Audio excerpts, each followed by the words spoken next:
I don't know what's worth fighting for, or why I have to scream.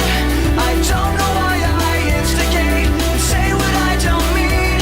I don't know how I got this way. I know it's not alright, so I'm breaking the habits. I'm breaking the habits tonight. Yo guys, Master D here, and welcome to my brand new countdown. You want to know one thing I love to see in video games? Creativity. And what better way to show creativity than to show it with level design? Now, I've seen many countdowns in my days of watching YouTube, and not once have I seen a countdown cover a topic like this. So, I just decided, hey, why not be original for once and actually create a countdown of my own discussing this topic. And thus, this very video that you are watching today was born. Ladies and gentlemen, I present to you Master D's top 10 most creative levels in video games. Now, before I begin, there are a few things that I would like to discuss. One, this will all be from games that I have played. Therefore, it'll all be my personal experiences. Also, the levels have to contain a specific theme and or gimmick that personally stood out to me from the rest of its game, franchise, or genre. And lastly, and most importantly, this list is 100% opinionated. Therefore, if you disagree, that is completely fine with me. Just don't be rude about it. That's all I ask for. So, without further ado, and with all that aside, I bring to you the top 10 most creative levels in video games. Onward to the countdown.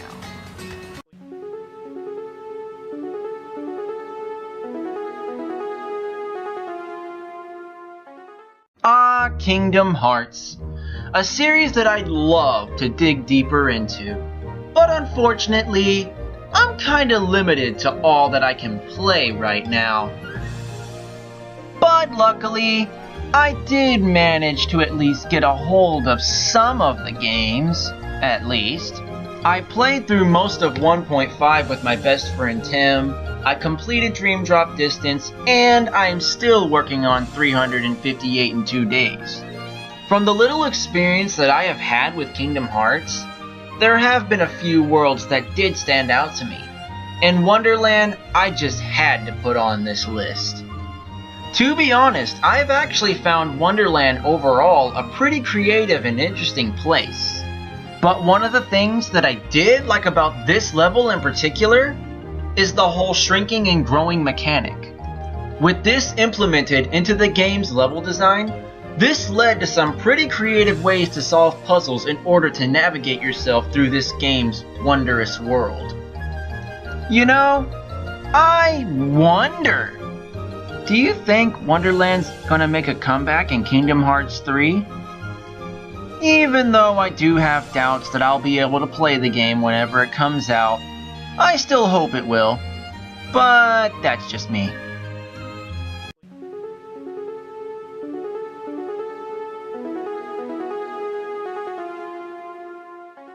Well, I never thought I'd be back here at Freeze Flame Galaxy again, and so close to the summertime too.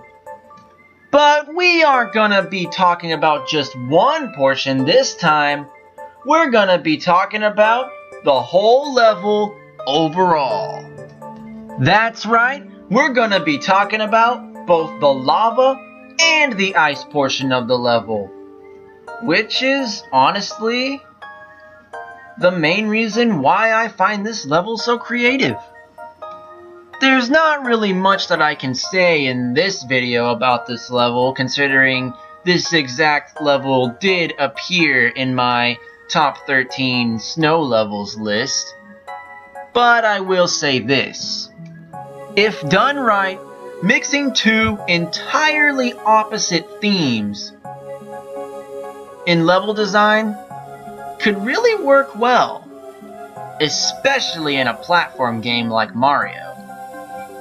Now, I know this theme has appeared in a few other games, but honestly, this is actually the first time I've ever seen this done in a video game.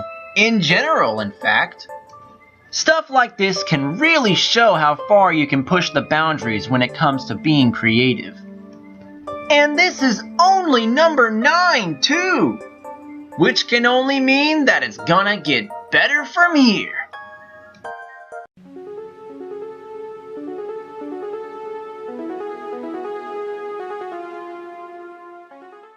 For those of you who don't know, I love music, and I love video games. I also love music in video games. But how often do you see a music-themed level in a video game? Not very often, in my opinion. Even though the music-themed levels have appeared in other games before, I still can't help but find it unique as a level theme since it isn't used too often. Especially when it comes to Sonic games. Music Plant Zone actually did a really great job with taking all the mechanics of a Sonic game and adding it in with some musical instruments, because it actually brought a pretty creative and unique twist to the series, since, well, this is not something you'd usually see in a Sonic game. I mean, yeah, we do have the candy theme stages, but in my honest opinion, I kinda don't find the candy theme stages as creative as music theme stages. Mostly because, well, candy theme stages actually feel more common than music theme stages, but that's just how I feel. Overall, Music Plant Zone did a really great job with capturing the music theme in its level, but in my honest opinion, there is one other level that did do it a bit better.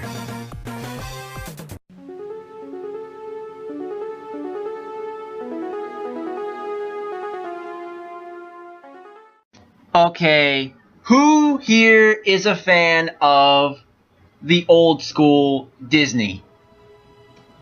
Okay, now, who's ever heard of the movie Fantasia? Well, because this is exactly what Symphony of Sorcery from Kingdom Hearts 3D Dream Drop Distance is themed off of.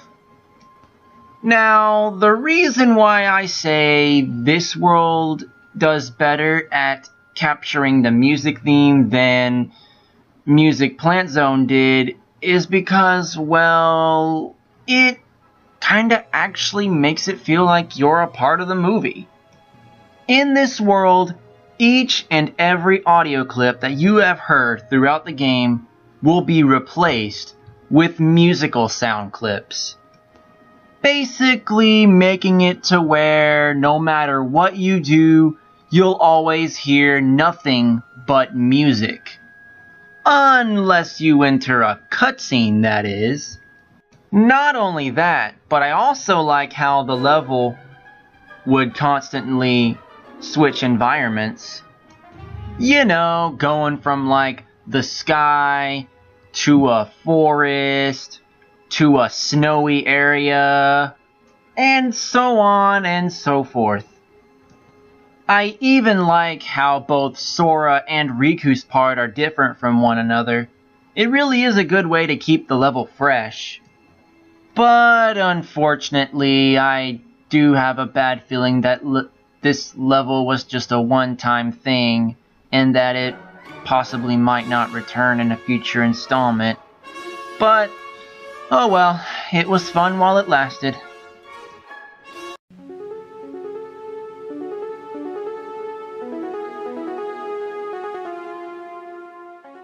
Ha! Bet you weren't expecting something from a Pokemon game to be on this list now, did you? Well, allow me to explain. For those of you that have played Pokemon X and Y, you might see where I'm going with this, but for those of you who haven't, I'm still going to explain the details on why this is on the list.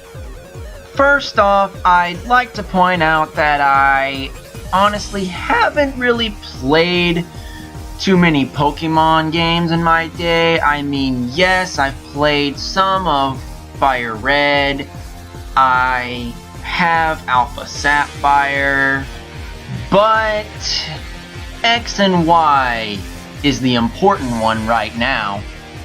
Out of all the gyms that I have seen in Pokemon so far, I have to give the number 6 spot to the Kalos region's Psychic Gym. Upon entering the gym, you'll pretty much be greeted with a small, bland, generic room. But we all know you shouldn't judge a book by its cover, because once you set foot deeper into that tiny room, the whole room around you will begin to fade away, and you will end up finding yourself in the void of space itself. That's right, I am not kidding. You will end up in space. This really blew my mind when I first saw it, considering the fact that this is not really something that I've seen before in a Pokemon game. Not only that, but the glowing paths you have to walk along really remind me of Super Mario Galaxy a lot. Hey, speaking of which, does anyone else feel that way? Hope I'm not the only one.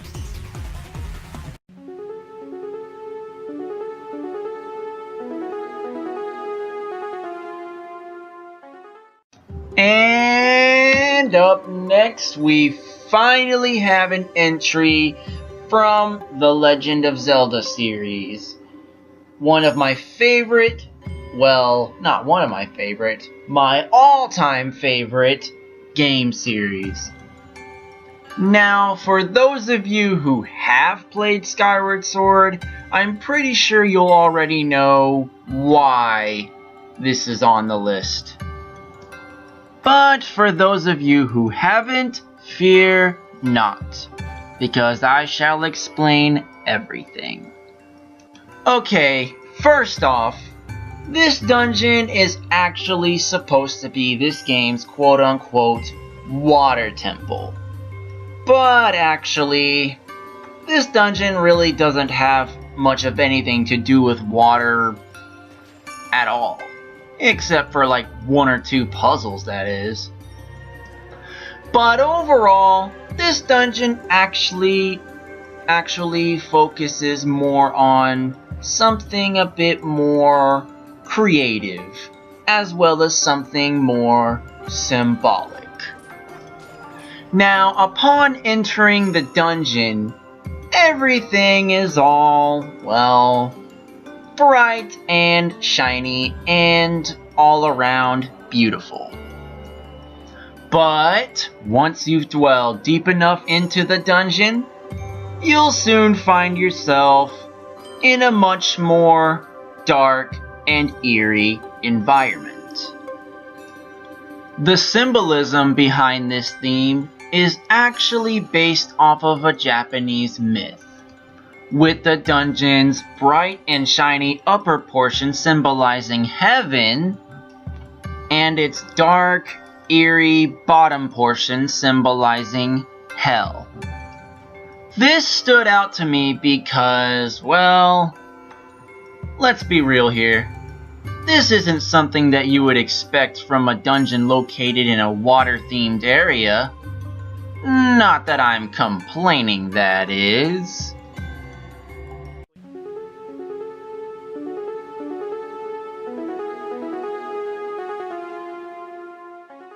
Oh, Banjo-Kazooie, such a great game you are. And your levels are no exception. And I do gotta say that Click Clock Wood has to be the most creative out of all of them.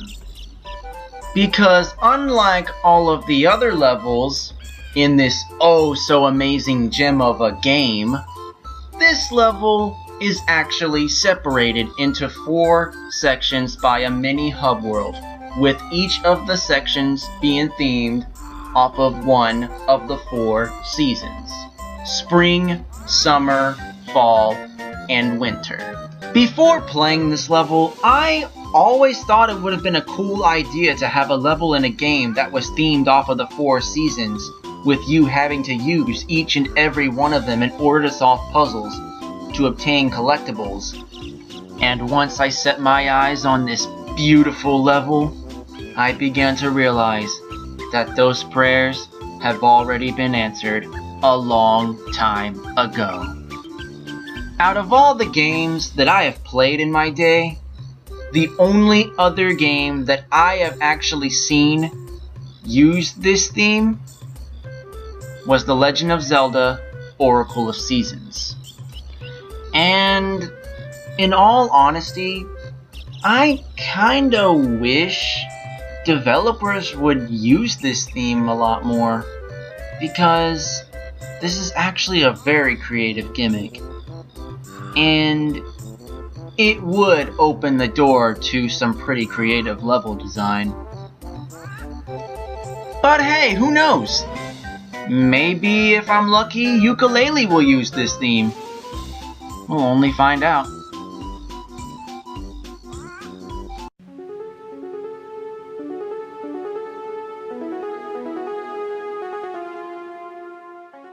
Oh, well, won't you look at that? Looks like we have another Nintendo 64 classic on the list. And judging by the footage, the number 3 spot goes to Fungi Forest from Donkey Kong 64. Now, I know some people loved this game and some people hated it, but I'm gonna be honest and I'm gonna let you all know on something. I love this game, and I don't care what anyone says, but we're not here to talk about that because this is a top 10, not a rant video. Anyways, this level is actually one of my 3 favorite levels in the entire game. The other 2 I will talk about in another video. But yeah, one of the reasons why I like this level so much is mostly because of, well, its gimmick. Now, I am aware that the whole day-night thing has been used plenty of times in games, but hear me out. The way this level did it kinda stood out to me, in a way. Because in other games, it would only switch from day to night over time, thus being an in-game time zone. But in this game, you actually have to flip a switch in order to turn from day to night. So, therefore, the whole day-night mechanic in this level is actually used more of as a gimmick in order to solve puzzles, in order to collect the many collectibles spreaded throughout the level. I really admire how developers managed to take such a cliched mechanic and use it in a way that's so unique. Because, as I said before, This can really show that there are no limits when it comes to being creative.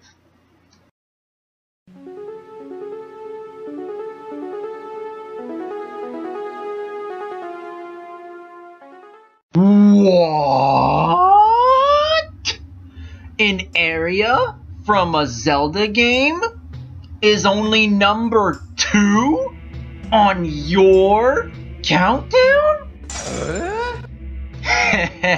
I bet you all didn't see that one coming, didn't you?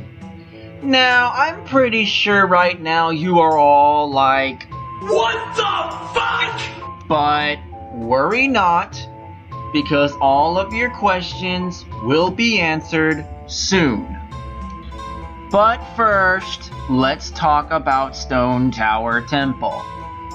If you've watched my 5-part Top 20 Zelda Dungeons list, you'll probably already know that this dungeon is actually my second favorite Zelda dungeon of all time, and therefore you'll probably already know why I have this on the list.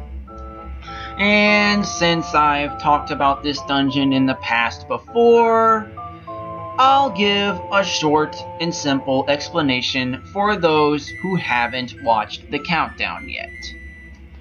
Well, throughout the first half of the dungeon, you'll see stuff appearing on the ceiling, such as treasure chests, switches, and so on and so forth. And you'll most likely probably question, why are there stuff on the ceiling? Well, once you get the light arrows, and once you have reached the second half of the dungeon, you'll begin to realize that the second half of the dungeon is on the ceiling. Yeah, that's right. You have to turn the dungeon upside down. This is actually a pretty unique gimmick, especially when it comes to Legend of Zelda standards. Out of all the dungeons that I have crawled through in the Zelda series, none of them have done what Stone Tower did, therefore making this dungeon very unique, thus giving it the number 2 spot. Now the real question remains, what is number 1? Well, you're about to find out.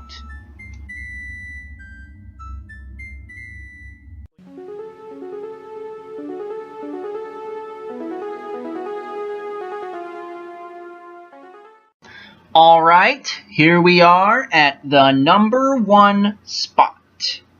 Now before I reveal to you what it is, there are some things I'd like to go over. First off, I'd like to hint that the number 1 spot is in fact a dungeon, but it is not a Zelda dungeon. In fact, this dungeon is actually from a game that I recently got into. It is also a game that got me into a brand new series. Some of you may already know what it is, but for those of you who don't, well, here it is.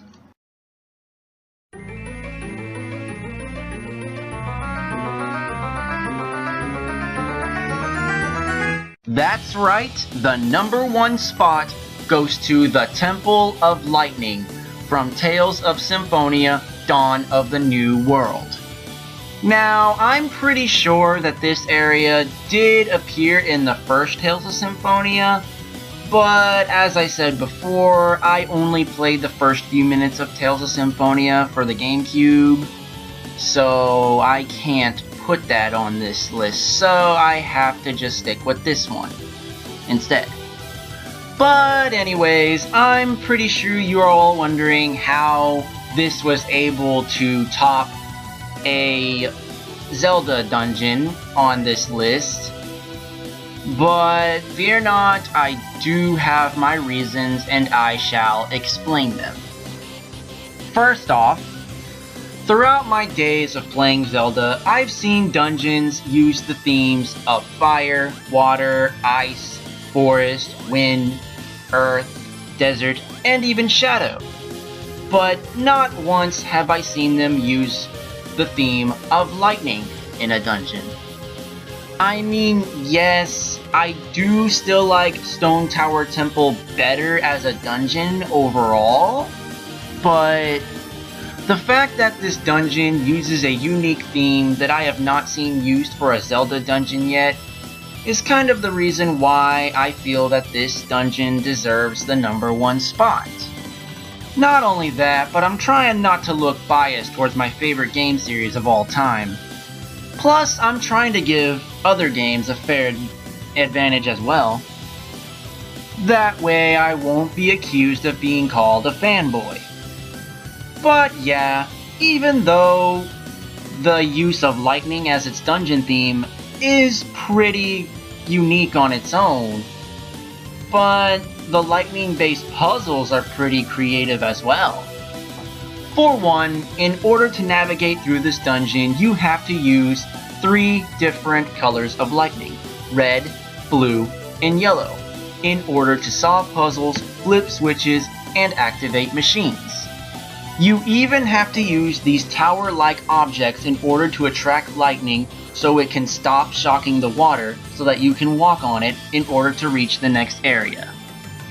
Overall, this dungeon's unique use of lightning, both as a theme as well as a gimmick for solving puzzles, is the main reason why the Temple of Lightning is my #1 most creative level in video games. Well, that about wraps it up for this countdown, everyone. If you enjoyed this video, please give it a like, subscribe, and also, please be sure to share what levels stood out to you the most in the comments below. Thank you for watching. Master D out.